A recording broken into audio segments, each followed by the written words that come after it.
கிறிஸ்துவுக்குள் மிகவும் அன்பானவர்களே, ஒரு பழைய தமிழ் பாடல் உண்டு. நடக்க சொல்லி தாரும் இயேசுவே இயேசுவே என்ற ஒரு பாடல். இன்னொரு பாமாலையும் இருக்கிறது. கார் இருளில் என் நேச தீபமே நடத்துமே.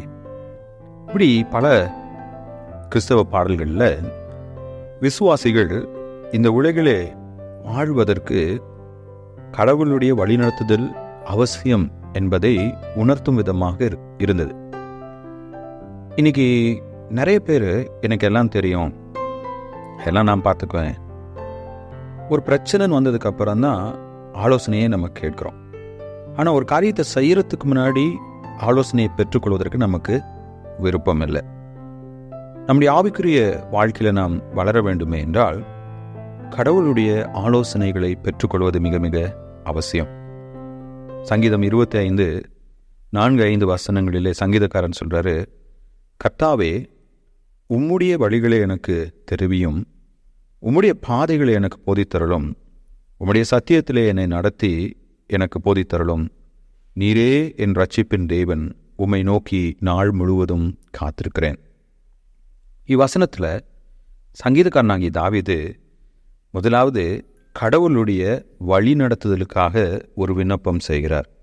He is asking for God's guidance. ஆண்டவரே, உம்முடைய வழிகளை எனக்கு தெரிவியும், உம்முடைய பாதைகளை எனக்கு போதித்தரலாம். ஆண்டவரே, நான் என்ன செய்யணும், இந்த உலகத்தில் நான் எப்படி வாழ வேண்டும் என்று எனக்கு நீங்கள் கற்றுத்தாங்கன்னு சொல்லி அவர் கேட்கிறத நம்ம பார்க்கலாம். இரண்டாவது, அவர் தேவனிடத்திலிருந்து கற்றுக்கொள்ள வேண்டும் என்ற ஒரு விருப்பம் உள்ளவராக இருக்கிறார். சிலர், உம்முடைய சத்தியத்திலே என்னை நடத்தி எனக்கு போதித்தரலாம். இப்போ அவர் கடவுளுடைய வழிநடத்துதலை கேட்கிறவராக மாத்திரமல்ல, கடவுளிடத்திலிருந்து கற்றுக்கொள்ளக்கூடிய மனமுடையவராக அவர் இருக்கிறார். அடுத்து, நீரே என் ரட்சிப்பின் தேவன், உம்மை நோக்கி நாள் முழுவதும் நான் காத்திருக்கிறேன். அவர் கர்த்தருடைய சித்தத்திற்காக காத்திருக்கிறவராக இருந்தார். அந்த சவுலை கொலை செய்ய 2 வாய்ப்புகள் கிடைத்த போதும் கூட தேவன் தன்னை சிங்காசனத்தில் அமர்த்தும் வரைக்கும் தான் காத்திருப்பேன் என்று அவர் சொல்வதை நம்ம பார்க்கலாம். எனக்கு அன்பானவர்களே, விசுவாசிகளாகிய நாமும் கூட ஆண்டவருடைய வழி நடத்துதலுக்காக ஆண்டவரிடத்தில் விண்ணப்பிப்பவர்களாகவும், கர்த்தர் தன்னுடைய பாதைகளை நமக்கு வெளிப்படுத்தும்படியாக அவரிடத்தில் கற்றுக்கொள்கிறவர்களாகவும் இருக்க வேண்டும். இன்றைக்கி நம்முடைய கரங்களிலே பரிசுத்த வேதாகமும் இருக்கிறது. உம்முடைய வசனம் என் கால்களுக்கு தீபமும் என் பாதைக்கு வெளிச்சமுமாக இருக்கிறது என்று சங்கீதக்காரன் கூறார். அப்போ நம்முடைய வாழ்க்கையிலே நாம் கர்த்தருக்கு பிரியமாய் நடக்க வேண்டுமே என்றால் அந்த தீபமாகிய வெளிச்சமாகிய கர்த்தருடைய வசனத்திலிருந்து நாம் கற்றுக்கொள்கிறவர்களாக இருக்க வேண்டும். அந்த வசனம் கர்த்தருடைய சித்தம் இன்னதென்று நமக்கு வெளிப்படுத்துகிறதாக இருக்கிறது. ஒவ்வொரு சூழ்நிலையிலும் நான் என்ன செய்யணுங்கிறத எனக்கு காண்பிக்கிறதாக இருக்கிறது. எனக்கு அன்பானவர்களே, நிறைய நேரங்களில் ஊழிய விஷயத்திலும் சரி, தனிப்பட்ட வாழ்க்கையிலும் சரி, குடும்ப காரியங்களிலும் சரி, நான் முடிவெடுக்க முடியாமல் தவிக்கும் போதெல்லாம் நான் வேதத்தை வாசிப்பேன். நான் யூஸ்வலாக ஆதியாமத்திலிருந்து வெளிப்படுத்தின விசேஷம் வரைக்கும் வரிசையாக ஒவ்வொரு புஸ்தகமாக வாசிப்பதான் என்னுடைய வழக்கம். நான் புதிதாக எந்த ஒரு வேத பகுதிக்கும் போக மாட்டேன். அன்றைக்கு நான் என்ன வேத பகுதியை நான் வாசிக்கணுமோ அந்த வேத பகுதியின் மூலமாக கர்த்தர் நான் என்ன செய்ய வேண்டும் என்று எனக்கு போதிப்பதை என்னால் அறிந்து கொள்ள முடியும். அப்புறம் எங்களுடைய குடும்ப தியானத்தில் சில சமயங்களில் நாங்கள் என்ன பண்ணுவோம் அப்படின்னா, அந்த அவர் டெய்லி பிரெட், அன்றன்றுள்ள அப்பம் என்ற ஒரு தியான புஸ்தகத்தை பின்பற்றுவோம்.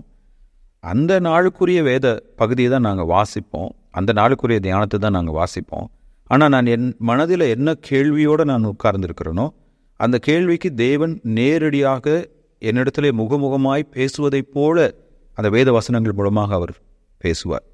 அப்போ நம்ம அனுதினமும் தேவ வசனத்தை நம்ம வாசிக்கிறவர்களாகவும் கர்த்தரிடத்திலிருந்து கற்றுக்கொள்கிறவர்களாக இருக்கும்போது அந்த தேவன் நம்முடைய வாழ்க்கையில் என்ன சித்தம் வைத்திருக்கிறார் என்பதை நம்மளால் உணர்ந்து கொள்ள முடியும். அந்த சித்தத்திற்காக நாம் அவருடைய பாதத்தில் காத்திருக்கும் போது அதை அவர் நமக்கு வெளிப்படுத்துவார். சரி, அவ்வாறு நாம் ஆண்டவருடைய சித்தத்திற்காக காத்திருப்பதனால் கிடைக்கும் நன்மை என்ன? நான் ஆவிக்குரிய வாழ்க்கையில் ஆண்டவருக்குள்ளாக வளர முடியும்.